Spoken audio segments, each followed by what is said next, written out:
One of the best communicators I've ever met in my entire life is a guy named Michael Burnoff. I've watched him with several people that had 30, 40 years of trauma in 3 minutes on stage cure it for good. When I went into sales, I got obsessed with looking at people like what makes them good at what they do. I've seen the best communicators. They are not focused on how they sound. They're focused on.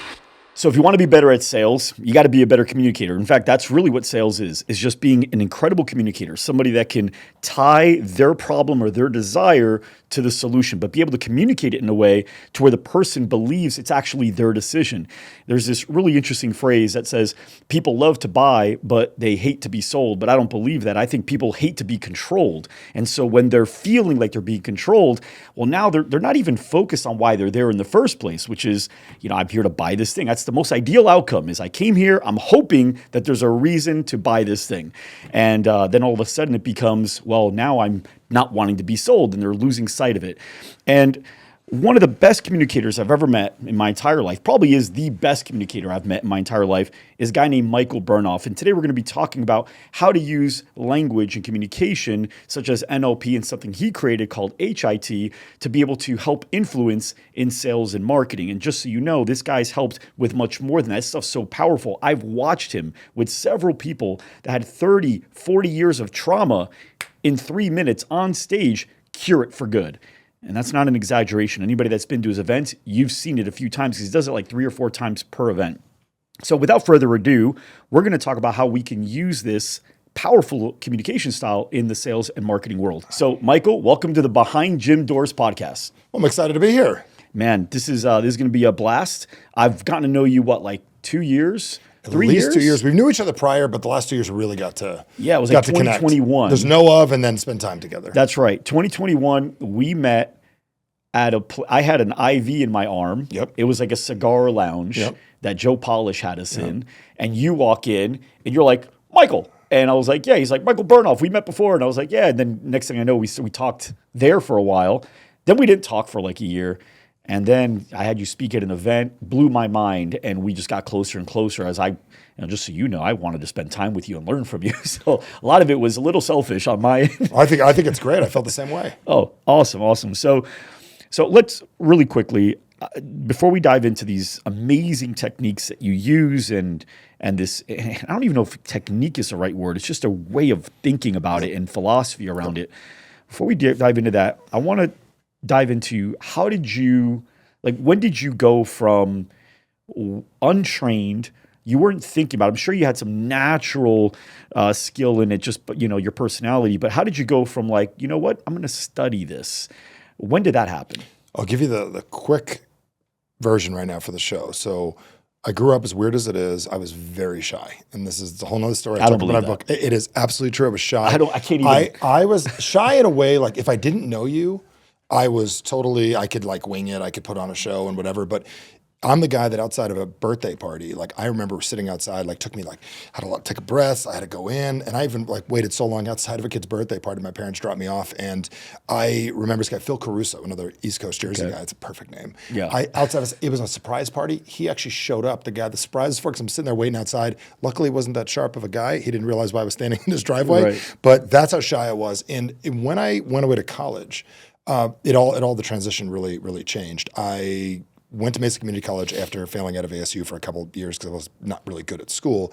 And one of the teachers there was an actual business owner. So at ASU, I had like fake teachers or great teachers, but like they didn't own businesses. And then I had a real business owner. And he goes, you got to read. And he offered a bunch of books. And one was How to Win Friends and Influence People. Dale Carnegie. And picture this, single 18-year-old guy, learn how to influence people. I didn't think I even read the book. I didn't read it all, but I had no idea that day that you could actually learn yourself better. So when I went into sales, I got obsessed with looking at people like what makes them good at what they do, what makes incredible salespeople great. There's something different about the way they talk. And what was fascinating, there's like 4 or 5 things that exceptional people do and about 1 million things that don't work. And I just got obsessed in business on finding out what these people did. And I worked my butt off after that to figure out how to do it. So that was the beginning of it. So the beginning, you didn't actually study people or concepts. You studied by observing. I studied by observing. I saw that they were amazing. Now you said you learned that there were 4 things that separated really successful people from everybody else. So, let's dive I'll into that. I'll give you what That's they a were. hook. One that's a great hook, right? One was they just rolled with it. Okay. And they just kept going, and they didn't care whether it worked out or not. Meaning, I worked at a call center underage, and I think it was like 13, and I saw this guy, and I had trouble, like, I had a job, and I was horribly shy, and I was on the phone trying to make $5 an hour, and this guy got on the phone and goes, I'm calling out of the phone book, and he gets on like he knew the guy forever, like, hey, Jim, my dad was a Vietnam vet also, and went on, this guy was getting $500 donations out of the phone book, and I was lucky to get $1. And one of those, they just rolled with it. Like, they didn't care exactly about what they were saying and how it sounded. They kept going till they found something that worked. Now, what's fascinating about it is I've seen the best communicators, they'll eventually learn what to start with, but the ones that get good, they roll with it. Okay. Number two? Number two is they are not focused on how they sound. They're focused on the response they get. Okay. Number three is the communication. Wait, hold on. Dive into that. Yeah. Okay. So most people come to me like, well, what's script? And I know we're friends with Jeremy and a lot of guys that use scripts. And Jeremy, I sit down at dinner as well, Jeremy Miner. And one of the things we both realize, you have to realize who you're talking to, the response you get from them is more important than how the script is written. So most people want to know, what do I say? How do I say it? And I'm like, what response do I want? What do I want this person to do? So if we want them to work out, I want to get this person to take an action. So it's not what do you say and how do you say it, is what do you want this person to actually do, or what do you want them to feel? Because what you say might be different depending on who you're talking with. It's not what you say, it's the response you get. Right. What response do you want? So I speak for response. I don't speak for grammar. I don't speak for political correctness. I speak for response. Got it. Okay. Number three? So I give you two already? Yep. Roll with it and not focus on how they sound, but the response they get. Very good. Number three is when you're working with people, it really matters what state you're in and figuring out what state they're in, because meshing which state you're in, because I've been real hyper before. You've seen me be real hyper. And if I get all excited and animated and that person's all calm, I need to figure out what state I'm in and what state they're in. So one of the big things is we need to, as people, recognize that a communication is multiple people. It's either you on stage in a whole room for people, or one-on-one at a coffee shop, or you in front of 10 people, or you with your kids. First check your state, then check their state. That's really, really important. What are some examples of states that somebody might be in? Let's say like as a prospect in sales. Like so let's say you're about, what are the most common states that somebody might be in when you first Well, do you want to know the number one state people are in that most people don't realize? Yeah. We come excited, and our own passion, most people die in a passion puddle. Your excitement is actually going to destroy most sales. Most people teach you, be excited. Yes, you should be excited, but you have to remember right off the bat, every single person has a level of resistance up because they've heard it before. They know you're going to sell them. They know the stuff going on. So the number one thing we have to realize is most people, when you walk into a setting, we don't want to put out something that's not there, but they have some level of resistance. So our job is to get their attention and lower their resistance. Okay. So there is resistance in every conversation. We need to find it and we need to lower it. So I guess I want to understand more of that, what that looks like. So you said most people come in a state of excitement. Well, we are excited. So like I'm passionate about my excitement. I'm like, the book's out. Oh my God, the book's the best. I'm the best this. Oh my, but you don't understand. I just got done with the Spartan race. It's the greatest thing in the world. I want to tell you how great I practiced my pitch. Oh my God, I'm excited. So a salesperson comes in because he's so enthusiastic about his product. You're in your own freaking head. Right. They don't care. Okay. Your product doesn't matter to them. So what state are they typically in? There's typically in a state of resistance or a state of they're not exactly interested yet, and we have to get them interested. We have to make them aware that there's a possibility. They're just doing what they're doing. They're going about their day doing what they're doing. They're at where they're at. Now that's in a cold call, but what if there's a sales meeting that they attended? Is that state a little different? Still walk in and realize that this person is unaware of what's about to happen. They have a preconceived notion. They only know what they currently know, and then our job is to shift that. I've got some patterns that I've never discussed before that I'll show you later. I've been practicing recently on how to actually break people of this within seconds. Okay, hold on. So I'm going to come back to that. Patterns that do what? Remind me of the patterns. Just write down the WWHW pattern.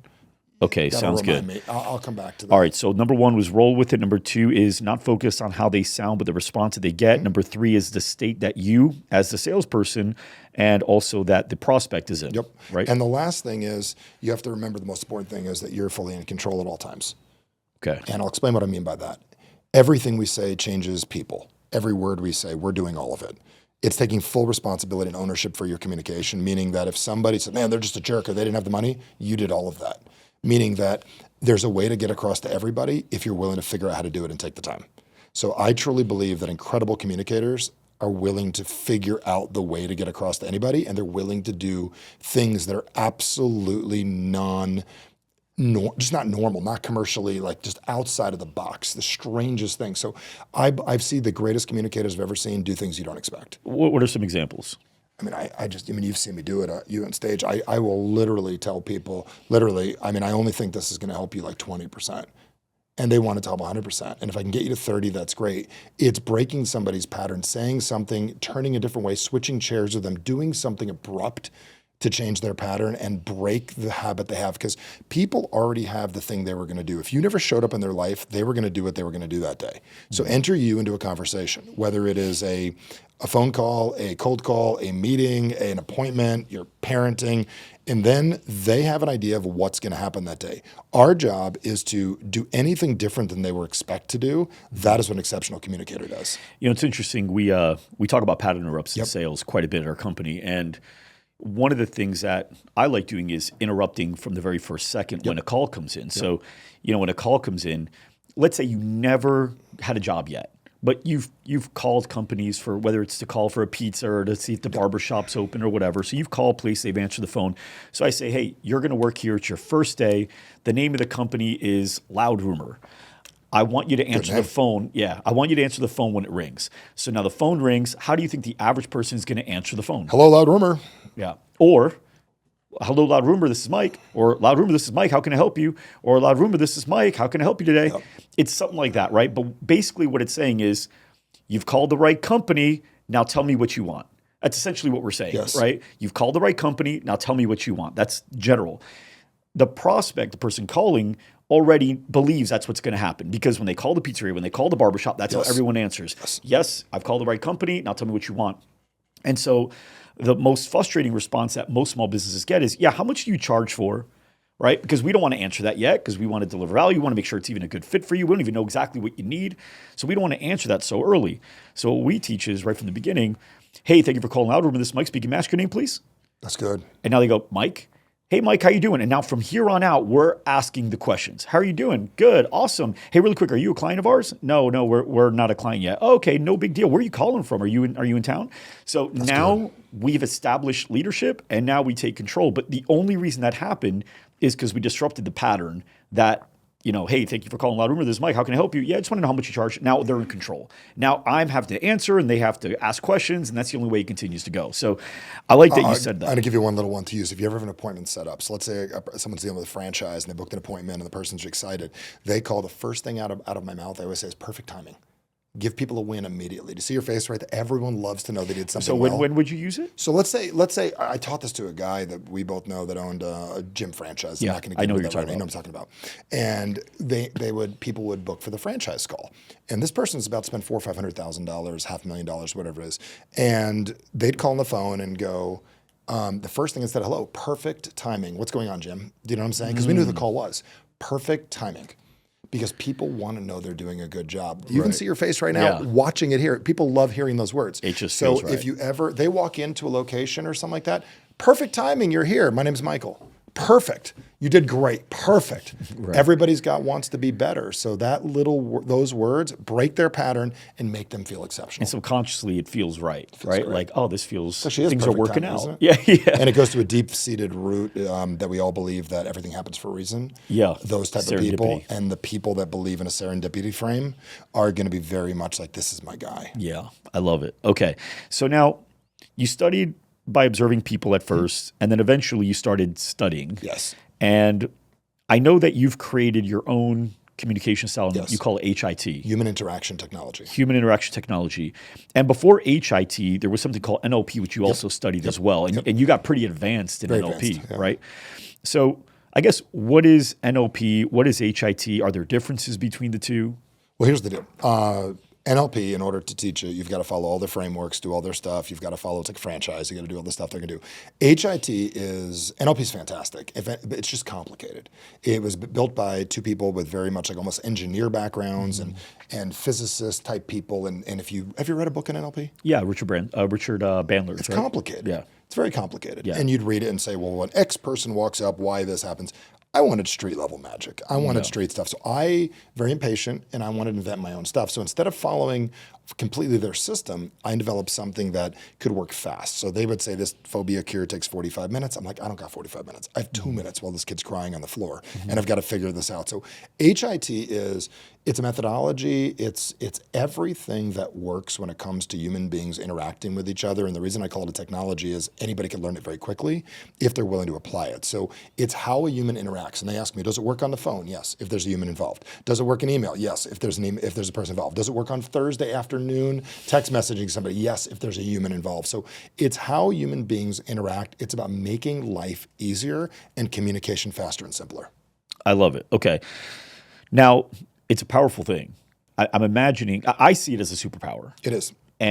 But like anything else, like I could fly and that could help me rob banks. Yep. It could help me save people from a burning building. I could see through walls. That could help me stop terrorism. It could also help me be a pervert, right? So it's a power. Yeah. So could this be dangerous in the wrong hands? I used to think so. And the answer is yes. Because if we're going to go deep on this right now, the same techniques that a Jim Jones would use is the same thing Gandhi would use. Yeah, or like Martin Luther King and Hitler, right? Yeah. Like, I mean, Jim words. Jones, the Kool-Aid, Guyana. The guy that like if you listen to his drank last the Kool-Aid. speech on YouTube, first, never do it. I would just recommend never do it. I'm saying Why? right now. It is the most painful That's thing. making everyone want to do it. I know. And if you listen to it, and somebody said that to me, and I listened to it, and he basically says, okay, you're going to drink the Kool-Aid and make sure to give it to your kids first. And he explained why, and the Kool-Aid had cyanide in it, and basically 1,200,000 people did that. He had the hypnotic power. But I used to worry about this. When I first started learning this stuff, I got freaked out just like most people freak out. That's why in my events, like the first 45 minutes, everybody raised their hands and agree we're not going to cause any harm. My mentor, Tom, I remember the day I called him on the phone. I said, Tom, I'm concerned, man. I just literally used the technique and I literally had someone almost eating out of my hand. Like I had this guy totally ready to make changes in his life. And I could have taken, if I'm a bad guy, I could have taken the wrong direction. And he goes to me, Michael, do you have a right hand? I said, yes. He goes, you got a heart? He goes, I want you to put your hand on it like the Pledge of Allegiance. He goes, do you got a good heart? And he goes, yeah. He goes, if you have a good heart, you'll use it for good things. If you don't have a good heart, you probably shouldn't be learning this stuff. And I'll never forget for that day, he said that to me. And I realized from this day forward is if you're going to use it for good, it's good. And like Viktor Frankl says at the end of Man's Search for Meaning, you don't stop. Why people asked him, like, why did he put his book in German? Because the Germans are the ones that killed his people, supposedly. It was the Germans or it was the Russians or it was the Poles or whatever it was that they're working on it. And he goes, well, you're not going to stop using steak knives just because knives have murdered people. So everything can be used for good or bad. It's a tool. It just depends on who's using it. And I'm very clear, I don't let anybody take it for the intentions of only getting rich, because then they're going to use it in a way that doesn't work well or in a way that they want to get back at somebody. Yeah. And I'm ways of questioning and finding that out. Like a heroic Navy SEAL is using overlapping information and systems that an assassin would use. Yes. Like it just depends on how you use the tool. Okay. Agreed. Does that answer correctly? 100%. And if you're bad people, stop listening. Right. Yeah. And the reason it's bad, because with words, just like we talked about with Hitler and Martin Luther King, really what you're doing is you're using words to create influence, to be able to influence a behavior. And I mean, these guys weren't influencing just in a one-on-one. They were influencing to thousands at a time. I mean, I think there were 250,000 people at Martin Luther King's speech. It's amazing. Right? That, by the way, just the fact to get that many people at the right place at the right time is amazing. It's hard to get 500 people somewhere. Right. It's hard to get 500 people that paid for something to be there, get them free. Right. Dude, I had a dinner that got canceled tonight. Yeah, it's crazy. Yeah. That's one. Yeah. So with that said, we know that these words can be used to influence people. I want to kind of understand from you, like in sales, what are some fundamental philosophies or ways of thinking or something that if I'm like, all right, like you said, it's street stuff, right? I don't want too many rules. What are some things that I can keep in the back of my head if I want to improve my sales ability today? Okay, so this is something, I'm going to go to that thing that I wrote down on the bottom of the page. Okay, that was WWHW. Easy. Okay. And I discussed this when I spoke at one of your events, and I shared this with everybody. Most salespeople want to pry. They don't mean to, like, I need information, need you to tell me. And they ask people what and why. And they ask people like, well, what do you want? And, why do you want it? And what's fascinating about it is, you get an answer you want, but it also does make people uncomfortable. Yeah. So when I ask you, like, what do you want? Why do you think you haven't achieved it? These are good questions. You're going to have to get there, but there's a way of padding that that's very important. So if I were calling somebody, let's say it was a cold call or meeting with someone face-to-face, I would say, in order for us to even do business together, I'm going to need to know about you, what you want, why you want it. But none of that really, and that's very important. I'm going to get there. But more importantly, you need to know who I am. And I need to understand what you've done prior. Because in order to actually talk to me about it, you should know who I am first. And that's the only thing that makes sense. So what happened is I just made it all about you, and then I took it away.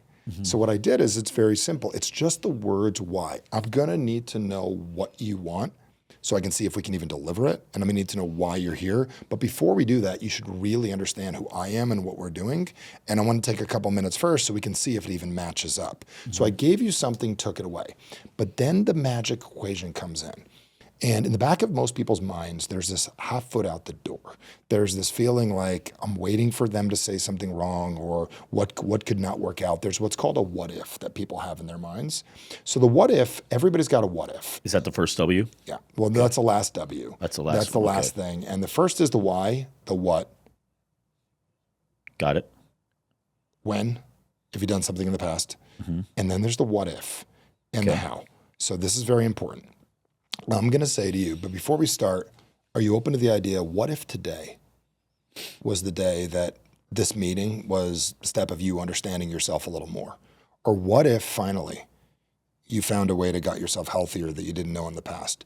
They already have a what if. If you could replace their what if with a new one, the resistance goes down immediately. And their what if is like, what if it doesn't work? What if it doesn't work? What if I can't afford it?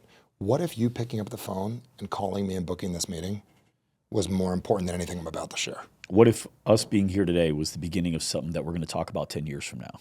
That's all you have to do. Right. It doesn't matter what you say afterwards, because remember one of my steps earlier, roll with it, keep talking. Just say the what if. And then what I want to spend my time with is how to get you what you want. Because once you tell me what you want, I want to find out how to get it. You've never heard that your entire life. How do we actually pull that off? How do we actually do it? So you think I'm about to ask you why and what and all that stuff, but I want to focus on how. So give me an industry for an example, and I'll show you how I do this. Let's stay fitness. Say fitness. I would say, hey, listen, in order to be healthy, I need to know what you want health goals. I need to know like why you want them so I can understand that. We're going to get into that in a couple seconds. Now you're a little nervous. You're like, you don't actually want to tell me that, but you know you need to. Yeah. More importantly, you should know where I come from, and I need to know what you've done prior. So I need to figure out how much of this I need to explain. Okay. And then I got to ask you a question before we get started. Are you okay with the idea of thinking about this? What if you booking this meeting was the transformation of your health that you've never got in the past? Are you okay with believing that? Yeah. I need to think about that for a minute. And why don't we spend our time today after we get through those other things showing you how to make that happen? Yeah. That sounds great. Now we're talking about how. So what I just did is we're going to skirt all that stuff because what's the one you want to get to? Yeah. The how. Yeah. The how is, how do we do it? You do it by buying this. You do it by moving forward. You do it by this. We need to quickly get them to how and out of why and what as quick as possible, because how is the only way to move forward. Okay. So let's, because I want to see the full picture, because then you also go like, hey, I want to tell you what we do to make sure it's a good fit too. So I kind of want to see that. So I know that there's, intake process and all that stuff, but I want you to imagine like I just walked in right now. Off the street. We have a meeting. Okay. So I'm coming in for the workout. Let's say it's a free workout that we've got lined Great. up. Okay. And we just walked in. I shake your hand. And how does this begin? I would say, I'm glad you're here. Perfect timing. Perfect timing, because there's never a better time for whether they're 10 minutes early or 10 perfect minutes timing, late. because getting healthy is always the right time. Okay. So okay? I walk in, perfect timing. You okay with believing that? Yeah. Okay. So I would say to you, I'd say, hey, listen, super important. We're going to do a workout here in a minute. During our time together today, I just really want to find out exactly what you're working on. I want to figure out why you want it so we can figure out what help.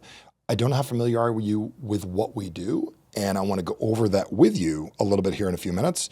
But more importantly, I just need to know like where you're coming from and what your background is, health and fitness wise, so I'd even know where to begin. Like, am I talking to a high school athlete that just took a couple years off? Am I talking to a guy that just came from another gym? Am I talking to a guy that hasn't exercised in 4 or 5 years? That's the biggest thing I need to know so I can know how and what to spend my time telling you, because I want to spend time talking about you, not about me, but I need to know what I need to tell you. So what kind of guy are you? Yeah, I mean, I've been working out. I've never stopped working out, but I just feel like I'm in a routine and I'm not pushing myself as hard as I used to. Got it. So I just got your why and what, but I put it in a different category. You told me what you've done before. Right. So I just got it. So you already know what you need to do. You're just not doing it. So how about we spend the rest of our time getting you to do it and make it a routine? Yeah, sounds good. So we can focus on that. Do you know one of our primary principles is not about running a gym? It's about getting people to show up. Got it. So what if it was one shift in perspective, the way we just did that meeting, the way we just talked about this, that's going to be the difference health-wise for you.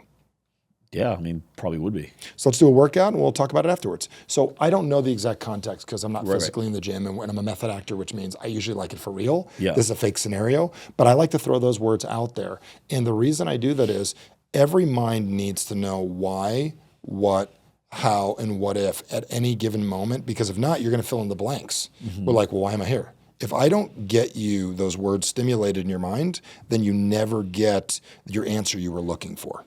Got it. So let's actually look at it in the context of selling HIT, which I know you've got sales guys that are selling it, but I can't imagine they didn't learn a thing or two from you, right? So let's say I get on a call and it's generally a cold call and you're selling for your company. Yep. Okay. And when I say cold call, I mean, I did call you because Why do they call it cold I calling? watched this. They should call it like people we haven't talked to yet. Nobody likes to be cold, do they? Yeah, no. Yeah, and even cold call was probably even a bad terminology for it because in this case, I listened to this podcast and I go, all right, I'm interested in learning about this Michael Burnoff guy and this HIT thing. So now I call, you answer the phone, however you would answer, and I want you to get me sold. If we got a set thing, I'd say perfect timing. Okay. So first off, I just want to tell you, HIT, you're clear for HIT. Let's just say we have an appointment for it, correct? No. I just called. You called? I'm calling. So you answer the phone, how you answer. I would say you'd pick up the phone. I see it on the caller. I'd say perfect timing. Mike, how are you? Good. This is this Burnoff? This is actually Michael himself. Did you want me to get someone else? No, this is perfect. Okay, so it's okay to talk to the guy that invented what you're about to talk about? Yes. Okay. Yeah. I will get somebody else if you want. No, this is great. I'm being sarcastic on purpose. Yeah. Continue. Okay. Yeah. I listened to you on the podcast. Which podcast was that? Behind Gym Doors. Nice. Mike Arcee? Yeah. How long have you known Mike? I've known him for I've been listening for 3 years. Nice. Been a personal friend for about the same amount of time. I've spent some time with him and know his family very well. He's definitely someone worth listening to. And if you haven't checked out his other stuff online, he's definitely somebody you need to study. Yeah, no, he's great. I've been following him for a So while. you're already doing something well. Great. Yeah. And I love how you're putting me in control. But you're not. Yeah, I know. I like that. Okay, so yeah, I heard you talk about HIT and what you guys do, and I'm interested in learning more about how that works and what you guys charge. Got it. So how familiar are you with HIT and what it can do for Just you? the podcast. Got it. So you really don't know very much. No. Okay. So a couple things I want to do before we get started is HIT is not for everybody, and it's actually not something that I allow anybody to buy. Okay. It has to be the right fit for somebody, and then we'll consider whether it's right for you or not. Okay. So are you okay with getting to know each other a little bit and figuring out if this makes sense? Because if we're going to spend 4 days together in a room and I only allow 80 people to do it twice a year, I just want to make sure I have the right people there with me. So are you okay with spending a few minutes to get to know each other? I can figure it out pretty quickly. Yeah, that sounds great. So then I would very quickly, ask you, is now a good time? Are you in front of a computer and you got a few minutes? Yeah. Okay, good. So where are you at? I'm in Scottsdale. Okay, what are you wearing? I'm just kidding. I'm not going to ask that. Okay, so I'd ask, you're in Scottsdale, great. Are you in your office, your house? Yeah, I'm at the house. Okay, good. What I'm doing is I'm associating you with your surroundings Okay. on purpose. Okay, great. So we'll take a couple minutes, go grab a pen and paper, and a few things I want to go over with you, and I'm going to ask a couple of questions. So the first thing I would say is, how familiar are you with HIT and what it can do for you? I know it's an advanced style of communication. I think it helped me be better at sales. Okay, so on a scale of 1 to 10, 1 being horrible and 10 being incredible at communication, how do you live?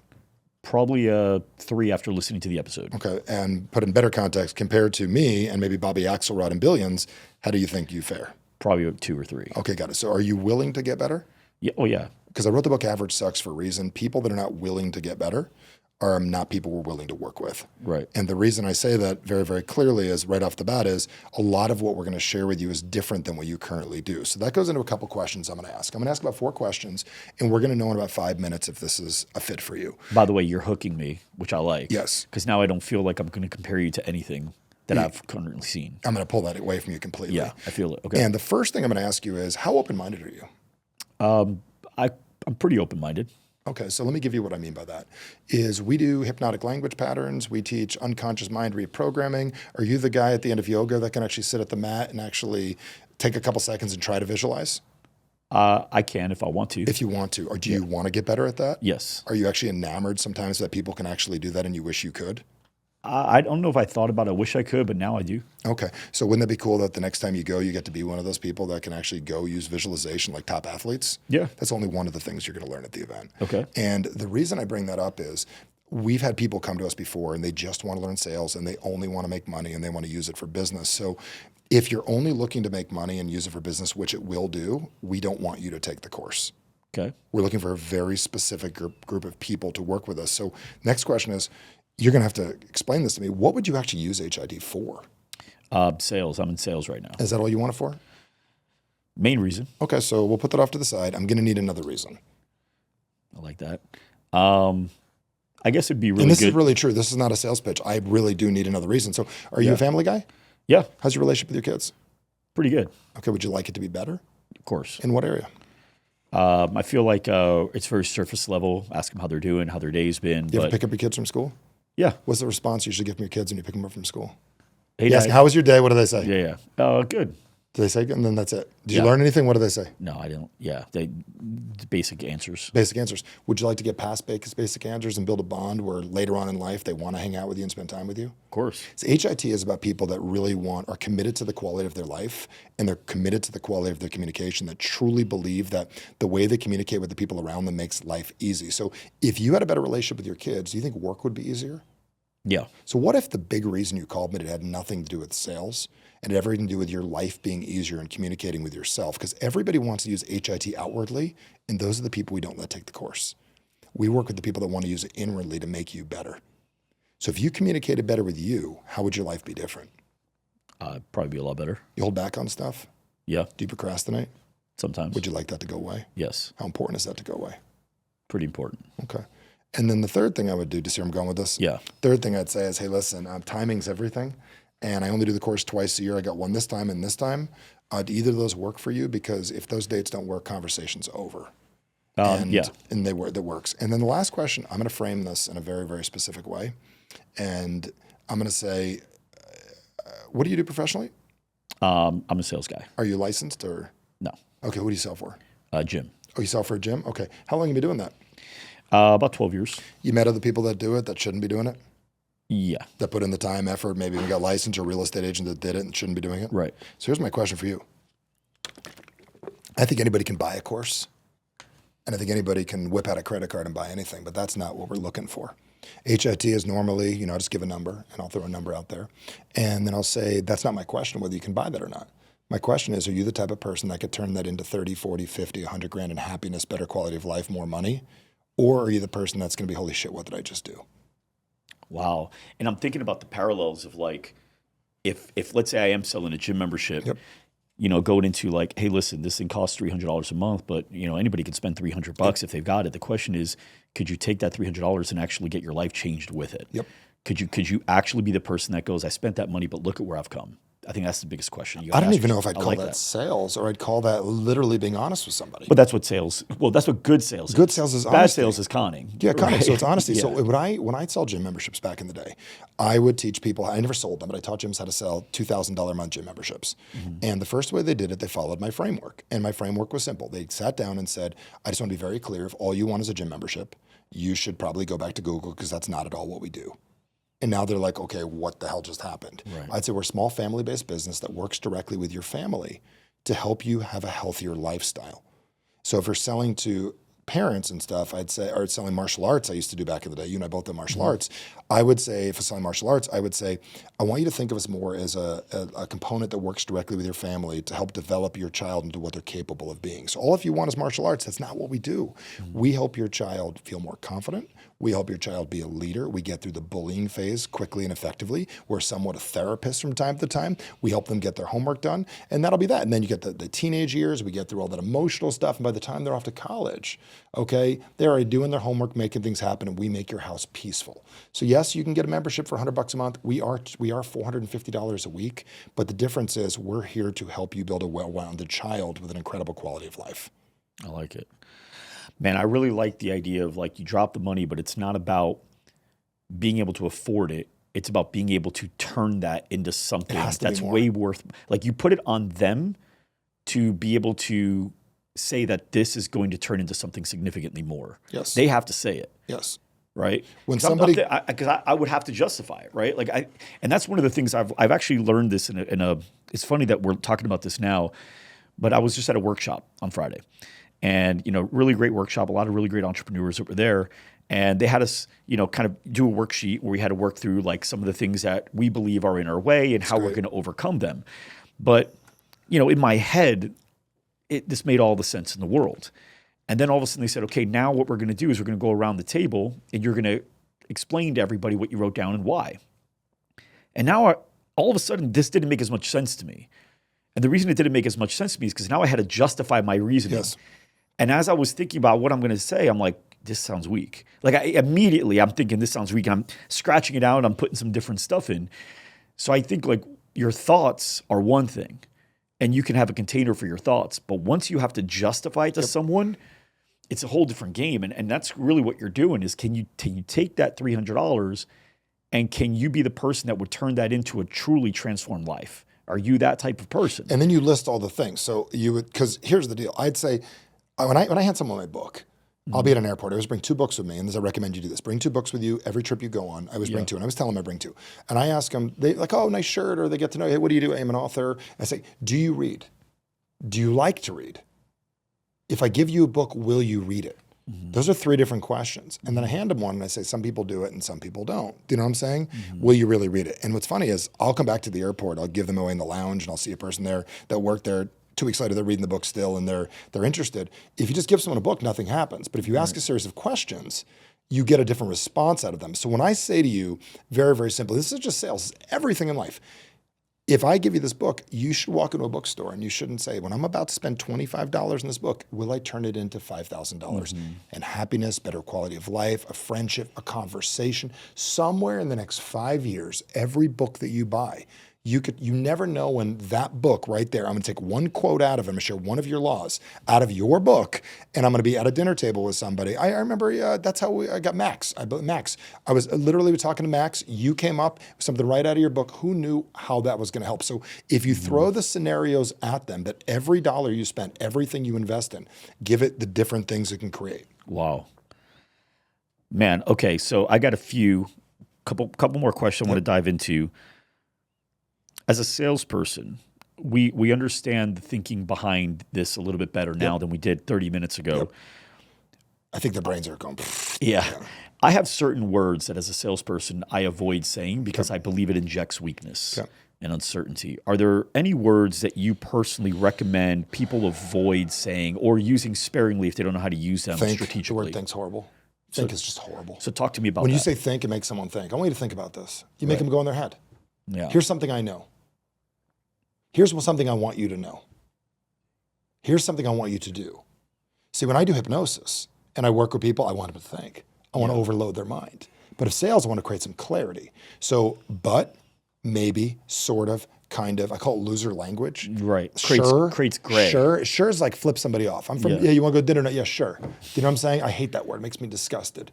So anything that doesn't have absolute certainty creates doubt. Because remember, the unconscious mind is looking for protection. It is looking for anything that looks unsafe. You know what's unsafe? Weak language. Right. So are there any, so you just said a couple here. Are there any cases in your way when trained, you can use them to create strength? 100%. Like you can use them strategically. I would use the word try. I use the word try a lot. Some people hate the word try. I think it's great. I use it too as a weapon. As a weapon. I want you to try right now and just give this a shot. Whether it works or not, give it a try. I'll use it there. And the reason I'll do it that way, or I would say to people, I want you to try in vain to figure this out. And then they can't figure it out. See, I use it. So what I believe is it creates weakness. Yep. And so what I do is I attach it when speaking about my competition.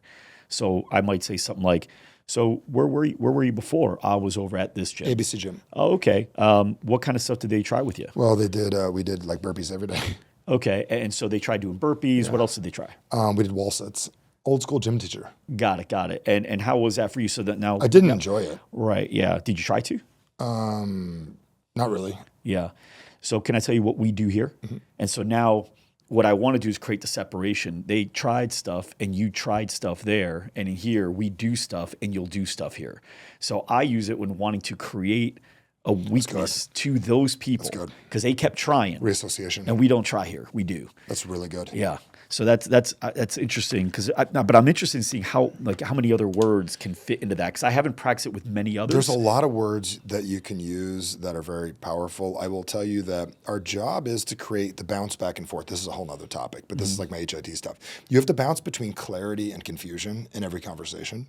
You have to create confusion and then create clarity, and confusion and create clarity. Confusion is the only way to get someone to actually do something different because we have total clarity. You need Now, to what build. about the phrase that confused mind doesn't buy? Not true. I've never studied to see if it is or isn't, but just A curious. confused mind, well, you don't want to leave them confused. Right. I need to enter confusion. So what And does then that create what does clarity. that look like? How does confusion fit in the sales process where it's bad and good or good and bad? It's kind of like, this is another crazy technique, but when you teach rapport, everyone's like, oh, I just want them to like me. Here's the problem. I want to break rapport as fast. I want to build rapport and break it as quick as I can to get it back. And that is an absolute power. Yeah, that's a sick technique. What does that mean? So I would be in the middle of it. I'd be like, yeah, hey, this is going great. Everything's awesome. You're wearing a black shirt. Things are good. You're happy. You're looking at me. We're on this podcast. And man, we've been here since Sunday. Forgive me. It just feels like I saw the blink in your eye. Mm-hmm. You just questioned. You're like, dude, this guy's wrong. And now I'm going to correct myself. And what it does, it offers the ability to take responsibility and allows me the ability to give you the thing you want me to be and take ownership. So I'd say, yeah, dude, we've been here pretty much all day here today on Monday. Forgive me, not Monday. It feels like the beginning of the week. So I'll correct myself. So I'll actually break rapport to build it back on purpose because that's how real relationships are built.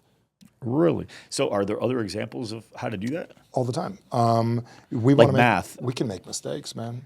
You can mess up real bad and you can say things to people and you literally make a mistake and you just get it wrong.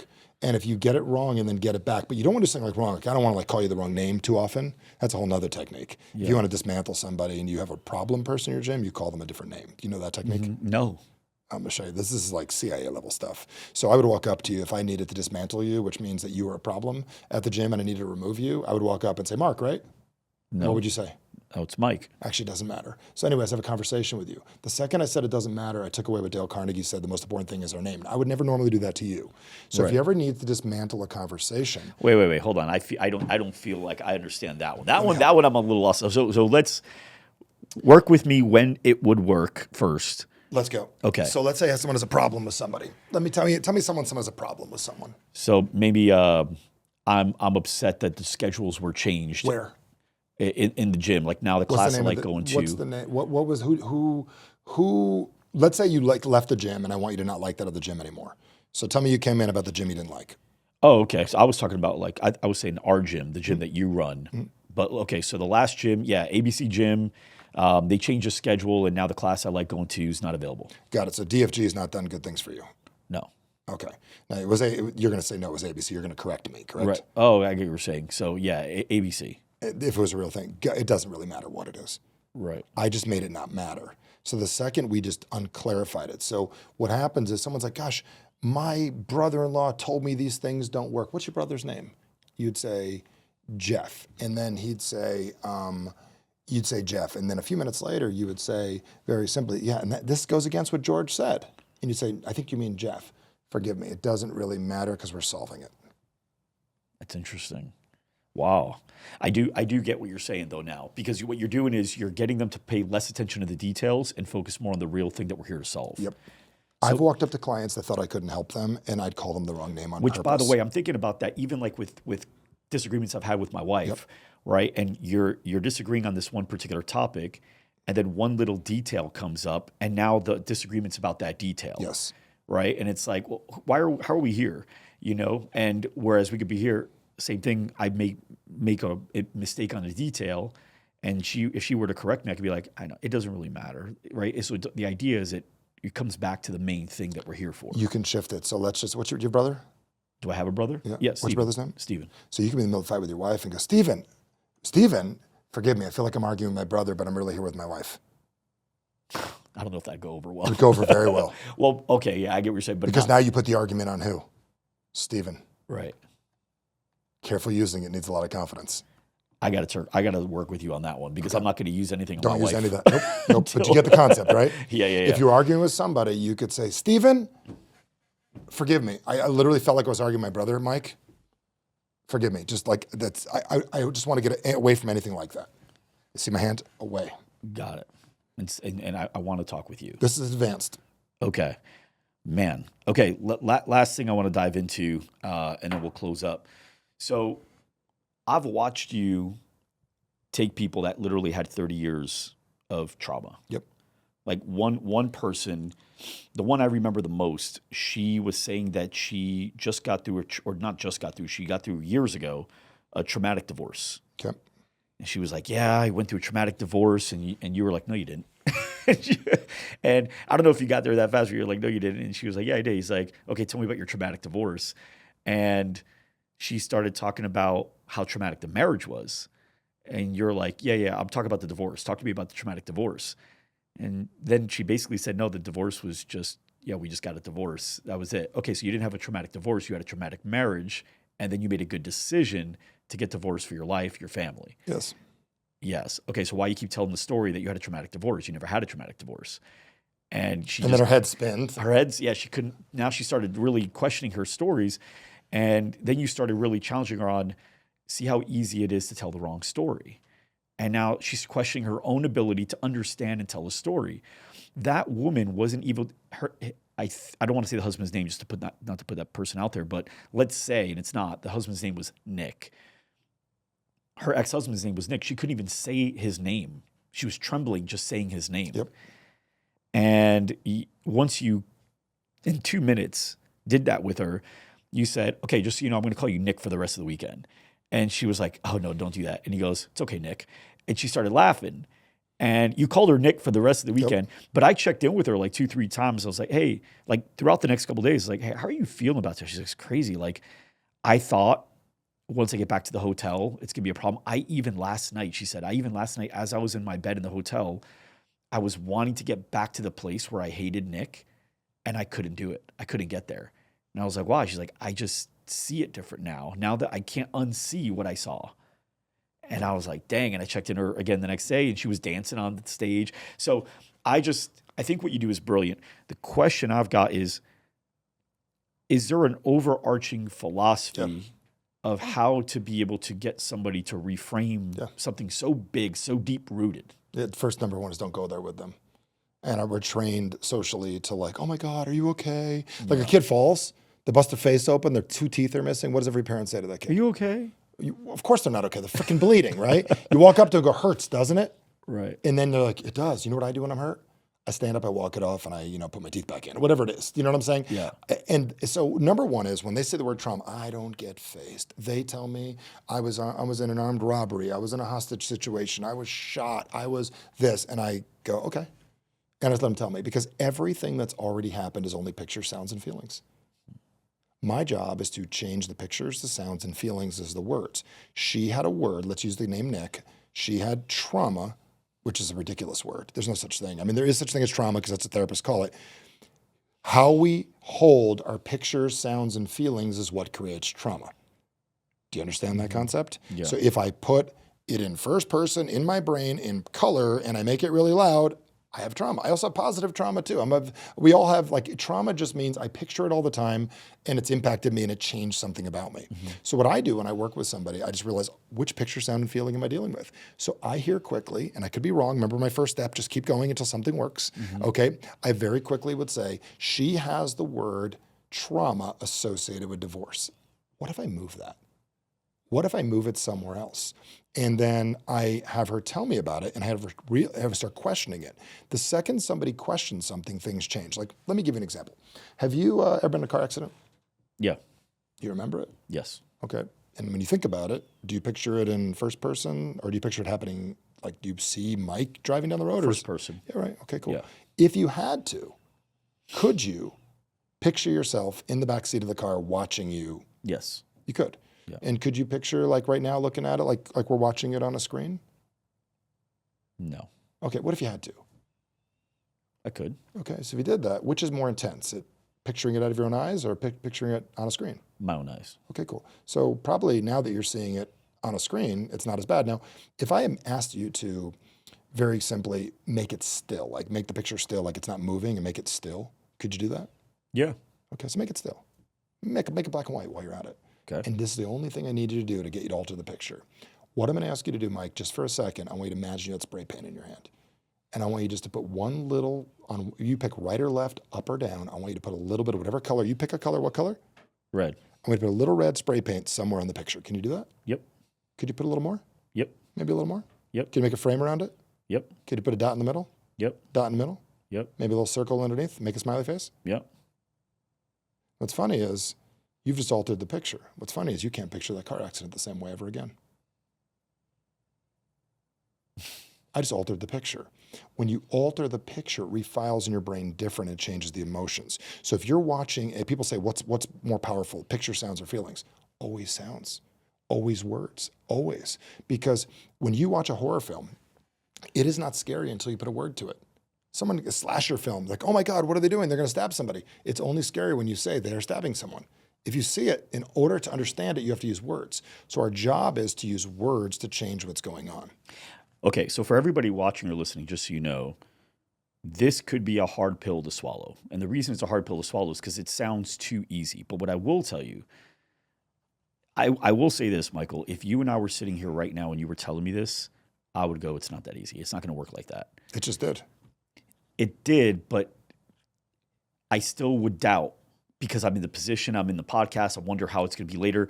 But my question is, when you picture the car accident, what do you picture now? 100%, yeah, the frame and the smiley face. Crazy, yeah, 100%. Right? But what I'm going to say is I'm fortunate to have done this podcast after going to your event 2.5 times. Because the second First time, I want to make sure it really works the second time. Well, no, the second time, if you remember, I came back from Europe in the middle of day one. Yeah. So but I've gotten to see you do stuff with a whiteboard where I just watch you change pictures. Where you put somebody on a stool and you make them. I don't want to say what happens because I want people to be shocked when they go to your event if they go to your event. But I watched you change the pictures for them, and I watched them go from trembling talking about it to laughing talking about it, and then checking in with them later. Yeah, but the point I'm making is for everybody listening, take it more seriously than I think I would have if I wasn't fortunate enough to go to the events before the podcast, because I would have a hard time taking what you said seriously. Yeah, because we're trained to think things take a long time. Remember the it's got to be more complex. It's got to take a long time. It's got to be more complex. Right. It's all it ever is. There's a day when after somebody dies, they get to the realization that they're not coming back. Am I correct? Yeah. And then my relationship with them is different now. The word death has guilt and bad feelings and negative and stuff, but the words, my relationship with this person is different now, is different. Just like the word divorce. Divorce is designed to have guilt and shame attached to it. But if you switch the word and say my relationship with that person is different now, it changes everything. Just like I can get into the whole thing with AA, the word addiction is a whole problem in itself. But anyways, yeah, so words are powerful. And this is what I really do. Sales is cute. Learning how to not be bothered by people is the greatest skill in the world. Learning how to help other people not be bothered by themselves and their actions will make people follow you to the end of the earth. So you could learn sales, but if you learn how to empower people and believe in themselves, you'll never have to sell ever again the rest of your life. Which oddly enough takes us very back to the very beginning of the episode when I said that popular phrase, people love to buy but hate to be sold. Yep. When you empower people to make a decision, which is they're buying, that's a whole better world. I mean, there's so many people that buy stuff on Amazon, not because they need the thing, but because they want to be in power. Yes. They want to, that little purchase, they have control. They were able to make something happen in a matter of seconds. Sometimes people shop as a therapy to just have a little bit more control in their life, not necessarily to have the thing. That's all they want. Because we love to buy. And it's not that we hate to be sold, we just hate to be controlled. And when you empower somebody, they get a little bit more control. 100%. I love it. Brother, thank you so much for sharing. This is interesting. Dude, this could be an 8-hour podcast. Yeah, we'll do this again. We will. All right, for everybody watching, for everybody listening, thank you so much. Michael, really quick, how can people learn more about you? Well, you have to want to first. Second thing is all over the internet. You can go to Instagram. You can go to Facebook. You go to, I think, MySpace still. Do we have MySpace? No. You find out the simplest way, if you're real serious about it, you mentioned people talking to me about this, send a text in. This is like an actual number. We're not going to market to you, but send a text to 480-800-8051. Send the word influence. And the reason why, it's not going to send you anything, and that'll know like code word for like, this is how we met today. Send the word influence to 480-800-8051 and let's talk. If it makes sense, we'll jump on the horn and figure it out if it's something you want to learn, or I'll send you some videos or whatever. Yep. And you got a great book, Average Sucks, which you guys should pick up as well. All right.